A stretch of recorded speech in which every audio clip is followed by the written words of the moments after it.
నమస్తే. అయోధ్యలో రాముడు కొలువు తీరాడు. కోట్లాది మంది దశాబ్దాల కల సాకారమైంది. దేశం మొత్తం రామనామంతో పులకరిస్తోంది. జగమంతా రామోత్సవం జరుపుకుంటోంది. జాతీయ అంతర్జాతీయ ప్రముఖులు అయోధ్య రామ మందిర ప్రాణ ప్రతిష్ఠ ఉత్సవానికి తరలివచ్చారు. అయితే ఈ రామాలయ వెనుక ప్రధాని మోదీ 32 ఏళ్ల నాటి శపథం ఉంది. అయోధ్యలో రామాలయం నిర్మించే తిరిగి అయోధ్యకు వస్తారని ప్రతిజ్ఞ చేశారు. నేడు అదే మోదీ రామాలయం ప్రారంభించారు. అయోధ్య రామాలయం కోట్లాది మంది ఆకాంక్ష, సుదీర్ఘ పోరాటం, న్యాయ వివాదాల తరువాత అయోధ్యలో రామాలయం ప్రారంభమైంది. సుప్రీం న్యాయ పరిష్కారంతో అయోధ్యలో రామ మందిరం ఆరంభమైంది. కానీ దీని వెనుక అనేక ఆసక్తికర అంశాలు ఉన్నాయి. ప్రధాని మోదీ అయోధ్య రామాలయ నిర్మాణం ఒక లక్ష్యంగా నిర్ణయించుకున్నారు. 32 ఏళ్ల క్రితమే ప్రధాని మోదీ ఒక శపథం చేశారు. అయోధ్యలో రామాలయం నిర్మించిన తరువాతనే తిరిగి అయోధ్యకు వస్తానని ప్రతిజ్ఞ బూనారు. ఇప్పుడు అది నిజమైంది. నేడు కోట్లాది మంది ప్రజల సాక్షిగా ప్రధాని మోదీ అయోధ్యలో రామ మందిరం ఆవిష్కరించారు. నాడు రామ జన్మభూమిలో మోదీ పర్యటన, అక్కడ పరిస్థితుల్లో చేసిన ప్రతిజ్ఞ, నాటి ఫోటోలు ఇప్పుడు వైరల్ అవుతున్నాయి. 32 ఏళ్ల క్రితం నాడు మోదీ కన్యాకుమారి నుండి కాశ్మీర్ వరకు ఏక్తా యాత్ర నిర్వహించారు. రామ మందిరం గురించిన సందేశాన్ని దేశం మొత్తం వ్యాప్తి చేయడానికి ఆ యాత్ర నిర్వహించారు. ఆ సమయంలోనే అయోధ్యకు చేరుకున్నారు.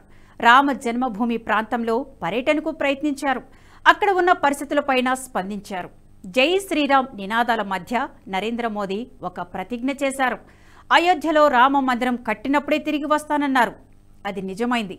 సుప్రీంకోర్టు తీర్పు తర్వాత అయోధ్యలో రామాలయం కోసం ప్రధాని హోదాలో మోదీనే భూమి పూజ చేశారు. తిరిగి ఇప్పుడు మోదీ ప్రభుత్వంలోనే శతాబ్దాల కలగా ఉన్న అయోధ్యలో శ్రీరాముడి భవ్య మందిరం ప్రారంభోత్సవం జరిగింది. రామ మందిరం ప్రారంభోత్సవానికి ప్రముఖులు అయోధ్యకు తరలివచ్చారు. అందరి చూపు అయోధ్య వైపే అన్నట్లుగా మారింది. అయోధ్యలో బాలరాముడి ప్రాణ ప్రతిష్ఠ వేళ ప్రధాని మోదీ 11 రోజుల దీక్ష చేశారు. అలాగే దేశవ్యాప్తంగా ప్రముఖ ఆలయాలను మోదీ సందర్శించారు. ఇక అయోధ్యకు వివిధ రాష్ట్రాల నుంచి విలువైన వస్తువులు అయోధ్యకు చేరుకున్నాయి. ముఖ్యంగా గుజరాత్, ఒడిశా, జమ్మూ కాశ్మీర్ నుంచి దీపాలు, ధూపం బత్తీలు అయోధ్య నగరానికి చేరుకున్నాయి. సోమవారం మధ్యాహ్నం అయోధ్యలో బాలరాముడి ప్రాణ ప్రతిష్ఠ కార్యక్రమాన్ని యావత్తు దేశం ఆసక్తిగా తిలకించింది. అయితే అయోధ్య పేరు ఇప్పుడు ప్రపంచవ్యాప్తంగా మారుమోగుతుంది. ప్రపంచంలో 3వ అతిపెద్ద హిందూ దేవాలయంగా రూపొందిన భవ్య రామ మందిరంలో బాలరాముడి విగ్రహ ప్రాణ ప్రతిష్ఠ ఘనంగా జరిగింది. సోమవారం జరిగిన ప్రాణ ప్రతిష్ఠ కార్యక్రమాన్ని పలు దేశాల్లో లైవ్ టెలికాస్ట్ చేశారు. ప్రపంచవ్యాప్తంగా పేరున్న చారిత్రక కూడళ్లలో భారీ తెరలు ఏర్పాటు చేసి మరీ ప్రత్యక్ష ప్రసారం చేశారు. ఈ ఘనత ఇక్కడికే పరిమితం కాకుండా అయోధ్యను ప్రపంచ స్థాయి ఆధ్యాత్మిక నగరంగా తీర్చిదిద్దేందుకు కేంద్ర, యూపీ రాష్ట్ర ప్రభుత్వాలు భారీ ప్రాజెక్టులు చేపడుతున్నాయి. కొత్త రామాలయ నిర్మాణ ప్రారంభానికి ముందు అయోధ్యకు నిత్యం సగటున 2000 మంది భక్తులు వచ్చేవారు. పనులు ప్రారంభమయ్యాక ఆ సంఖ్య 50,000కు చేరింది. జనవరి 1న 2 లక్షల మంది భక్తులు తరలివచ్చారు. ఆలయంలో దర్శనాలు మొదలయ్యాక నిత్యం 1,00,000 మంది వరకు వస్తారని, క్రమంగా 3 లక్షల వరకు పెరగవచ్చని అంచనా. ఇప్పుడు ఇరుకుగా ఉన్న అయోధ్య అంత తాకిడిని తట్టుకోలేదని తేల్చిన ప్రభుత్వ యంత్రాంగం 2031 లక్ష్యంగా ప్రత్యేక మాస్టర్ ప్లాన్ సిద్ధం చేసింది. Architect, urban planar Deekshu Kukreja ఆధ్వర్యంలో దీనిపై విజన్ డాక్యుమెంట్ను సిద్ధం చేశారు. ప్రపంచ స్థాయి నగరంగా అయోధ్యను రూపొందించడమే తమ లక్ష్యమని యూపీ సీఎం యోగి ఆదిత్యనాథ్ ప్రకటించారు. కొత్త మాస్టర్ ప్లాన్లో అయోధ్య పట్టణం, దానికి జంటగా ఉన్న ఫైజాబాద్తో పాటు సమీపంలోని దాదాపు 26 గ్రామాలను చేర్చి 875 చదరపు కిలోమీటర్ల విస్తీర్ణంలో ఆధునిక అయోధ్యను తీర్చిదిద్దబోతున్నారు. ఇందులో భాగంగా 1,200 ఎకరాల్లో 2,200 కోట్ల వ్యయంతో న్యూ అయోధ్య పేరుతో భారీ టౌన్షిప్ పనులను ఇప్పటికే మొదలుపెట్టారు. ఇది సరయూ నది కేంద్రంగా రూపుదిద్దుకుంటుంది. అందులో ఇటీవల హోటల్ కోసం ఓ ప్లాట్ను వేలం వేయగా చదరపు మీటర్కు 1,09,000 చొప్పున ధర పలికింది. ఇలాంటి మరికొన్ని టౌన్షిప్లకు ప్రణాళికలు సిద్ధం చేస్తున్నారు. అయోధ్య పాత పట్టణంలో ఇప్పటికే భూగర్భ డ్రైనేజీ వ్యవస్థ ఏర్పాటు పనులు ప్రారంభించారు. ప్రధాన రోడ్లను వెడల్పు చేస్తున్నారు. రామాలయానికి దారితీసే 3 ప్రధాన మార్గాలను ఇప్పటికే విస్తరించారు. 33 కోట్లతో ఓ మల్టీ లెవెల్ పార్కింగ్ను అందుబాటులోకి తెచ్చారు. పట్టణంలో డీజిల్ ఆటోలకు బదులు 250 ఎలక్ట్రిక్ ఆటోలు తిప్పుతున్నారు. విమానాశ్రయం నుంచి పట్టణానికి ఆలయం వద్దకు తిప్పేందుకు 250 ఎలక్ట్రిక్ బస్సులను సిద్ధం చేశారు. వాటి సంఖ్యను 500కు పెంచబోతున్నారు. అయోధ్య పట్టణం నుంచి వెలువడే మురికి నీరు సరయూ నదిలోకి చేరుతుంది. దాన్ని పూర్తిగా నిరోధించి మురికినీటి శుద్ధి కోసం ట్రీట్మెంట్ ప్లాంట్ను ఏర్పాటు చేస్తున్నారు. ఇప్పటికే ఒక ఎస్టీపీ అందుబాటులోకి రాగా మరో 2 పనులు జరుగుతున్నాయి.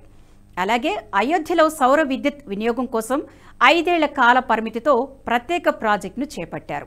ఇళ్లు, వ్యాపార సముదాయాలు, పరిశ్రమల రూఫ్ టాపుపై సౌర ఫలకాలను అమరుస్తున్నారు. వీటితో 8.5 మెగావాట్ల విద్యుత్ సమకూరనుంది. ఇక సరయూ నది తీరంలో 40 మెగావాట్ల సోలార్ ప్లాంట్ను ఎన్టీపీసీ ఏర్పాటు చేస్తుంది. ఇందులో 10 మెగావాట్ల ప్లాంట్లు ఇప్పటికే అందుబాటులోకి వచ్చాయి.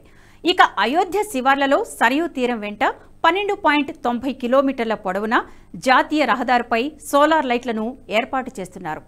ఇంత నిడివిలో సోలార్ లైట్లు ఉండడం రికార్డని, దీనికి గిన్నిస్ బుక్లో చోటు దక్కనుందని యూపీ ప్రభుత్వ యంత్రాంగం ప్రకటించింది. సౌర ఫలకాలతో కూడిన సోలార్ ట్రీలను నగరవ్యాప్తంగా ఏర్పాటు చేస్తున్నారు.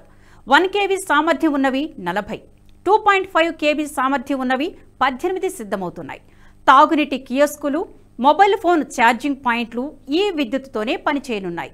సరయూ నదిలో సౌర విద్యుత్తో పనిచేసే పవర్ బోట్లను అందుబాటులోకి తెస్తున్నారు. అలాగే అయోధ్యలో ప్లాస్టిక్ వ్యర్థాలను వాహనాల ఇంధనంగా మార్చే రీసైక్లింగ్ యూనిట్ త్వరలో అందుబాటులోకి రానుంది.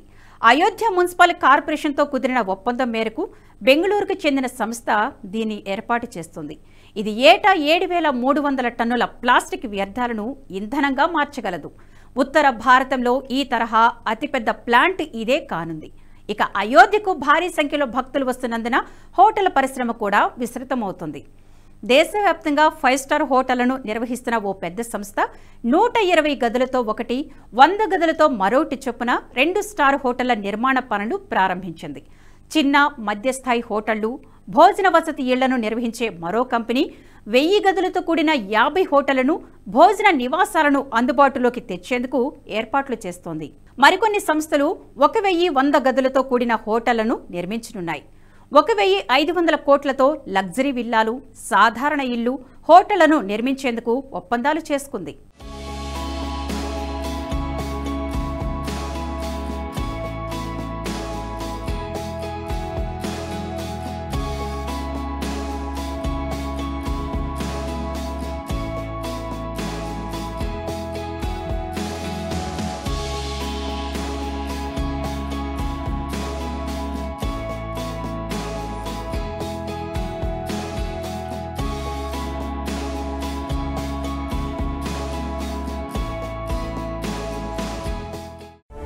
జాతీయవాద జర్నలిజానికి అసలైన వేదిక నేషనలిస్ట్ హబ్ ని సబ్స్క్రైబ్ చేసుకోండి.